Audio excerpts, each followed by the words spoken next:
If you think summer is hot, wait till you hear about lightning.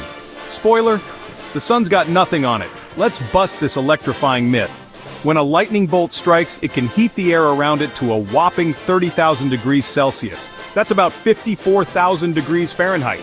Meanwhile, the surface of the sun is only about 6,000 degrees Celsius. That means lightning is not just bright and loud, it's a superheated plasma flash that literally outshines the sun's own surface. But before you go thinking lightning is more powerful than the sun overall, remember, the sun's core is millions of degrees, and it fuels our entire solar system.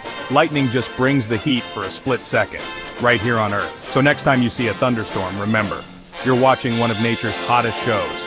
And stay safe. Admire that heat from indoors.